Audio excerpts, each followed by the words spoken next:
Movie start होते ही हम एक जगह जिसका नाम क्रिस्टल लेक होता है, जहाँ पर हमें एक लड़की को देखते हैं जो कि बहुत ही घबराई होती है क्योंकि वो किसी से जान बचाकर भाग रही थी। वो लड़की जिससे जान बचाकर भाग रही थी वो एक लेडी थी। वो लेडी अभी उसको मारने ही वाली होती है कि वो लड़की उसको पहले शॉर्ट नाइफ से मारकर उसका सर धड़ से अलग कर देती है। अपनी मदर को मरा हुआ देखकर जेसन वहां पर आता है और शॉर्ट नाइफ लेकर चला जाता है। इसके बाद हम 5 फ्रेंड्स को देखते हैं जो कि उसी एरिया यानी कि क्रिस्टल लेक में आए होते हैं एक खास तरह के प्लांट को ढूंढने के लिए। उनमें से एक लड़की का नाम होता है विटनी और बाकी उसके फ्रेंड्स होते हैं और नाइट स्पेंड करने के लिए वो लोग वहीं पर कैंप लगा लेते हैं। उनमें से एक लड़का जेसन और वहाँ पर होने वाले मर्डर्स के बारे में उन्हें बताता है, लेकिन वो लोग इस बात को सीरियस नहीं लेते। ये सोचते हैं कि वो सिर्फ एक कहानी थी, रियल नहीं था। विटनी काफी परेशान होती है क्योंकि उसकी मदर को कैंसर होता है और वो अपनी मदर को अकेला छोड़कर अपने फ्रेंड्स के साथ आ गई थी। उसका दिल बहलाने के लिए उसका बॉयफ्रेंड उसे घुमाने के लिए ले जाता है और उनका वो फ्रेंड भी चला जाता है जो कि वो कहानी बता रहा होता है। थोड़ी देर चलने के बाद उसे वो प्लांट मिल जाता है जिसे ढूंढने के लिए यहाँ आए थे और वहीं पर वो एक मास्क पहने आदमी को देखता है जो कि कोई और नहीं था, जेसन था, जो कि उसे जान से मार डालता है। विटनी और उसका फ्रेंड चलते चलते कैंप क्रिस्टल लेक तक पहुंच जाते हैं। वहां पर उन्हें काफ़ी पुराना घर दिखाई देता है। वहां पर वो चेक करते हैं, तब उन्हें वहां पर बहुत ज़्यादा पुरानी चीज़ें नज़र आती हैं। उन्हीं पुरानी चीज़ों में उनको एक लॉकेट मिलता है जो कि जेसन और उसकी मदर का है। इससे ये प्रूव हो जाता है कि जहाँ पर वो खड़े थे वो जेसन का घर था। और यहाँ पर काफ़ी अजीब बात ये पता चली कि विटनी का चेहरा बिल्कुल जेसन की मदर के जैसा था। वहीं पर उन्हें एक बेबी का रूम भी मिलता है जिसके बेड पर जेसन का नाम होता है। दूसरी तरफ विटनी के फ्रेंड्स को उनके टेंट के बाहर कोई चलता हुआ नजर आता है, तो वो समझते हैं कि शायद उनका कोई फ्रेंड उनके साथ मजाक कर रहा है। तभी वहाँ से मेल फ्रेंड निकलता है, अपने फ्रेंड को ढूंढते ढूंढते उन्हीं प्लांट्स के करीब आ जाता है जिनको वो ढूंढते यहाँ आ गए थे। और वहीं पर उसे अपने फ्रेंड की टॉर्च भी मिलती है और ईयरफोन भी मिलते हैं और उनके साथ उसका कटा हुआ कान भी, और साथ ही में उसकी डेड बॉडी पड़ी हुई थी, जिसे देखकर वो काफी घबरा जाता है और वहां से भागकर कैंप की तरफ आ रहा होता है। लेकिन कैंप भी अभी किसी खतरे से खाली नहीं था। कैंप पहुंचकर वो देखता है कि उसकी फ्रेंड को ब्लैंकेट में लपेटकर आग के ऊपर लटकाया गया है। वो उसे बचाने के लिए आगे बढ़ता है लेकिन वो खुद बहुत बड़े ट्रैप में फंस जाता है। उस ट्रैप से खुद को आजाद करने की काफी कोशिश करता है लेकिन नाकाम होता है। इतने में वो उसकी फ्रेंड झुलसकर मर जाती है। विटनी और उसका फ्रेंड एक रूम में पहुंचते हैं जहां पर किसी ने एक श्राइन बनाया हुआ था, अंदर कुछ रखा भी हुआ था। विटनी का फ्रेंड उसको बाहर निकालता है तो वो जेसन की माँ का सर होता है, जेसन जिसकी वर्शिप कर रहा था। तभी उस रूम का डोर लॉक हो जाता है। विटनी का फ्रेंड चेक करने के लिए आगे बढ़ता है लेकिन तभी बेसमेंट से जेसन शॉर्ट नाइफ मारने लगता है। विटनी का फ्रेंड उस अटैक से बचने की कोशिश करता है लेकिन काफी बार उसे शॉर्ट नाइफ लग भी जाती है। विटनी अपने फ्रेंड को बाथटब में खींचने की कोशिश करती है लेकिन तब तक जेसन उस फ्लोर को तोड़कर विटनी के फ्रेंड को नीचे घसीट लेता है। विटनी वहां से जल्दी से भाग जाती है और जेसन उसे देख लेता है और उसका पीछा करने लगता है। विटनी कैंप में पहुंचकर देखती है कि उसकी फीमेल फ्रेंड झुलसकर मर गई है। उसका मेल फ्रेंड भी बहुत बुरी तरह से फंसा हुआ था। विटनी उस फ्रेंड को आज़ाद करने की कोशिश करती है लेकिन वो ट्रैप इतनी आसानी से नहीं खुलता। लेकिन तभी वहां पर जेसन आ जाता और वो उस लड़के को शॉर्ट नाइफ से सर पर अटैक करके मार देता है। तब विटनी जेसन से बचने की कोशिश करती है और जेसन उसकी तरफ शॉर्ट नाइफ दे मारता है, लेकिन यहाँ पर विटनी को मरते हुए नहीं दिखाया गया। इसके बाद हमें 6 हफ्ते बाद का सीन दिखाया जाता है जहाँ पर कुछ फ्रेंड्स एक गैस स्टेशन पे गैस भराने के लिए रुकते हैं जो कि उसी एरिया यानी कि क्रिस्टल लेक में होता है। वहीं पर हम एक लड़के किले को देखते हैं जो कि अपनी मिसिंग सिस्टर को ढूंढ रहा होता है। पोस्टर देखने के बाद हमें पता चलता है कि उसकी विटनी होती है जिसको वो ढूंढ रहा होता है।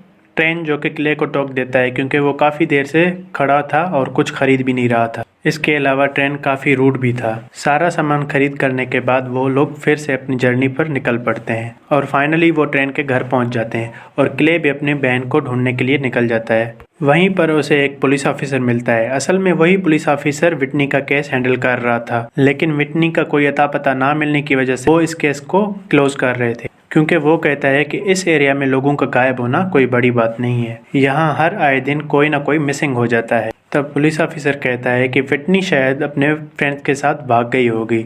तब किले कहता है कि मेरी बहन ऐसी नहीं थी। इसके बाद किले एक घर में जाता है जहाँ पर वो एक अजीब औरत से मिलता है जो कि किले को डायरेक्ट यही कह देती है कि उसकी बहन मर चुकी है। वो कहती है कि बाहर से लोग यहाँ पर घूमने आते हैं और फिर किसी ट्रबल में फंसकर गुम हो जाते हैं और फिर मर जाते हैं। हम सुकून से रहना चाहते हैं और वो भी यानी कि वो जेसन के बारे में बात कर रही थी। क्ले आगे बढ़ता है और एक स्टोर हाउस में जाता है। वहाँ के वर्कर से वो विटनी के बारे में पूछता है। वहाँ पर मायूस के अलावा उसे कुछ नहीं पता चलता। दूसरी तरफ ट्रेन के घर में वो काफ़ी एंजॉय कर रहे थे। उसी दौरान उसे स्टोर के वर्कर को कुछ आहट सुनाई देती है। वो देखने जाता है तो तभी वहाँ पर जेसन आ जाता है, जो कि उसे पकड़ लेता है। अपनी जान बचाने की कोशिश में वो वर्कर जेसन के चेहरे से मास्क हटा लेता है। जेसन का चेहरा बहुत ही भयानक होता है और जेसन उसका गला काटकर उसे जान से मार डालता है। जेसन अपना मास्क पहनने लगता है, लेकिन तभी वहाँ पर उसे पड़ा एक क्रीपी मास्क मिलता है। वो उसे पहनकर अपने अगले शिकार के लिए निकल पड़ता है। क्ले और जेना जंगल में पहुँचते हैं, जहाँ पर उन्हें एक GPS मिलता है। क्ले उसे अपनी बैग में डाल देता है। क्ले और जेना जेसन के घर तक पहुंच जाते हैं, पर वहां उन्हें पुरानी चीजों के अलावा कुछ नहीं मिलता। तब वो बाहर आ जाते हैं और वहां से जाने लगते हैं। तभी उन्हें किसी के आने की आवाज सुनाई देती है और जल्दी से आकर छुप जाते हैं। वहां पर जेसन था, जो कि किसी की डेड बॉडी को अपने कंधे पे उठाकर आ रहा था और वो उस डेड बॉडी को उन लोगों के सामने फेंक देता है। जेसन को क्ले का बैग मिल जाता है, जिससे वो समझ जाता है कि वहां पर कोई न कोई आया था। जेसन गुस्से में आकर उन लोगों को ढूंढने लगता है, लेकिन जब वहां पर उसे कोई नहीं मिलता तो उस डेड बॉडी को उठा के अंदर चला जाता है और वो क्ले की बैग को भी लेके जाता है। जेसन के वहां से जाते ही वो लोग भी वहां से भाग जाते हैं, ताकि वो अपने बाकी फ्रेंड्स को ये सब बता सकें। भागते भागते वो एक रस्सी से टकरा जाते हैं, जिससे जेसन के बेसमेंट में लाइट जलने लगती है और घंटियां बजने लगती हैं। इससे हमें ये पता चलता है कि यही वो सिग्नल था जिसकी मदद से जेसन को पता चलता है कि यहाँ पर कोई आया है। बेसमेंट में हम ये देखते हैं कि उसने अभी तक विटनी को नहीं मारा होता है। उसको ना मारने का रीज़न यही होता है कि विटनी का चेहरा काफ़ी उसकी माँ से मिलता है। तब जेसन भी वहाँ पर आता है और क्ले के बैग को वहाँ पर फेंक कर चला जाता है। उसके जाने के बाद विटनी उस बैग को चेक करती है, जिसमें उसके मिसिंग नोट्स मिलते हैं और उसे पता चलता है कि उसका भाई उसको यहाँ पर ढूंढते ढूंढते आ गया है। और बैग में से वो GPS उठाकर उसकी पिन निकालकर अपने ताले को खोलने की कोशिश करती। क्ले और जेना वहाँ पर रास्ता ढूंढने के लिए वहीं पर भाग रहे होते हैं। तब उन्हें जेसन देख लेता है और वो उनका पीछा करता है। कैबिन में ट्रेन के फ्रेंड से उसके फादर की पुरानी चेयर टूट जाती है, जिस पर ट्रेन को बहुत गुस्सा आता है और वो उसे को कहता है कि वो इस चेयर को जोड़े। और तब वो फ्रेंड टूल हाउस में कोई टूल देखने जाता है। इतनी ही देर में उस घर में क्ले और जेना भी पहुंच जाते हैं। वहां पहुंचते ही क्ले पुलिस को कॉल मिला देता है। वो फ्रेंड जो टूल हाउस में गया था वो वहां पर बास्केटबॉल खेल रहा होता है और तभी वहां पर जेसन हो जाता है और वो उसे भी मार डालता है। इतनी ही देर में उस घर की लाइट्स ऑफ हो जाती हैं और तभी उनका एक फ्रेंड अपने दूसरे फ्रेंड को बचाने के लिए बाहर जाता है और वो टूल हाउस जाता है। तब जेसन भी आके उसके पीछे खड़ा हो जाता है। जेसन उसे पकड़ने की कोशिश करता है। वो काफ़ी स्पीडी होता है और वहाँ से भाग जाता है। जेसन वहाँ पर पड़ी एक हैचेट उठाता है, उसकी तरफ फेंक देता है। वो उसकी कमर में लगती है और वो बहुत चिल्लाने लगता है। उसके चिल्लाने की आवाज़ उसके बाकी फ्रेंड्स भी सुन रहे होते हैं, लेकिन क्ले सबको रोक देता है क्योंकि उसे पता था कि जेसन उनके उस फ्रेंड को यूज कर रहा है, ये सोचते हुए कि उसके बाकी फ्रेंड्स उसको बचाने के लिए आएंगे ताकि वो उनको भी मार सके। जब उसकी हेल्प के लिए कोई नहीं आता तो जेसन उसे भी मार डालता है। फ्रेंड अपनी गन लेने के लिए अपने कमरे में जाता है। उसके पीछे उसकी फ्रेंड आती है और जेसन उसे भी पकड़ लेता है और उसे भी जान से मार देता है। इतनी ही देर में वो पुलिस ऑफिसर भी वहाँ पर आता है। जेसन उसे भी देख लेता है। पुलिस ऑफिसर दरवाजा नॉक करता है और जेना दरवाजा खोलने आती है। उससे पहले कोई खोलता, जेसन वहाँ पर आता है और उस पुलिस वाले को भी मार देता है।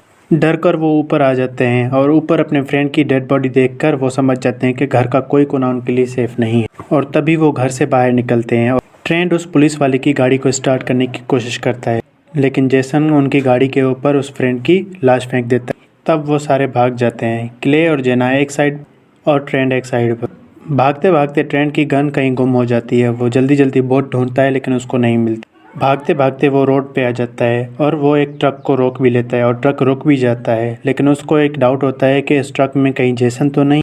वो कंफर्म कर ही रहा होता है कि पीछे से जेसन आ जाता है और स्वाड नाइफ से उसे भी मार डालता है। ट्रक वाला वो सब देखकर वहाँ से ट्रक भगाने की कोशिश करता है। इतने में जेसन ट्रेन की डेड बॉडी को उस ट्रक के पीछे लटकन क्ले और जेना भागते भागते इस बार फिर से जेसन के घर में आ जाते हैं। इस बार उनकी आहट विटनी भी सुन लेती है और वो चिल्लाने लगती है और विटनी की आवाज़ क्ले भी सुन लेता है। जब वो बेसमेंट में जाता है तो वो अपनी बहन को देखता है। सिबलिंग्स एक दूसरे को देखकर बहुत ज़्यादा खुश होते हैं। क्ले वहाँ पर पड़े एक हथौड़े से विटनी के हैंडकप्स तोड़ने लगता है, लेकिन तभी वहाँ पर जेसन आ जाता है। क्ले इतने में उसकी हैंडकप्स तोड़ देता है और तीनों वहाँ से भाग जाते हैं। जेसन वहाँ पर आता है और बहुत गुस्सा होता है और उनका पीछा करने लगता है। वो सब बाहर निकलने का रास्ता ढूंढ लेते हैं और बाहर निकलते हैं। क्ले और विटनी बाहर निकल चुके होते हैं लेकिन जेना अंदर रह गई होती है। इतने में जेसन आके जेना को मार देता है। एग्जिट असल में एक टूटी हुई बस था। क्ले बाहर निकलकर अपनी बहन को निकालने की कोशिश करता है और तभी वहाँ पर जेसन आ जाता है जो उसके सर को उस बस की विंडोज में मारता है और नीचे बस में आकर विटनी को ढूंढने लगता है। विटनी वहाँ पर छुप जाती है और मौका देखकर जेसन को धक्का दे देती है और जेसन जाके बेसमेंट में गिरता है और विटनी वहाँ से निकल जाती है और दोनों वहाँ से भाग जाते हैं। वो उस स्टोर हाउस में आते हैं और हथियार ढूंढने लगते हैं। तभी वहाँ पर जेसन आ जाता है, क्ले पे हमला कर देता है और ग्राइंडर में सर दे के उसको मारने की कोशिश करता है। ग्राइंडर में उसको ग्राइंड करने ही वाला होता है। इतने में विटनी जेसन को उसके नाम से बुलाती है और उसे वो लॉकेट भी दिखाती है। इससे जेसन थोड़ा सा शांत होता है और उसकी तरफ बढ़ने लगता है। क्ले मौके का फ़ायदा उठाता है और चेन जेसन के गर्दन में लपेट देता है और इतने में चेन का दूसरा सिरा विटनी उस ग्राइंडर में फेंक देती है और जेसन को फांसी लग जाती है। लेकिन जैसे तैसे करके जेसन उसमें जाने से खुद को रोक लेता है और क्ले पे हमला करने लगता है। इतने में विटनी स्वॉर्ड नाइफ उठा जेसन के पेट में घुसेड़ देती है और जेसन का सर ग्राइंड हो जाता है। वो दोनों क्रिस्टल लेक पे आते हैं और जेसन की डेड बॉडी को वहाँ पर फेंकते हैं। जेसन ब्रिज को तोड़कर विटनी को अंदर ले जाता है पानी में। मेरी एक्सप्लेनेशन आप सबको कैसी लगी? अगर अच्छी लगी तो लाइक कर दीजिए, शेयर कर दीजिए और आपकी सपोर्ट दिखाने के लिए मेरे चैनल को सब्सक्राइब कर दीजिए। Thank you.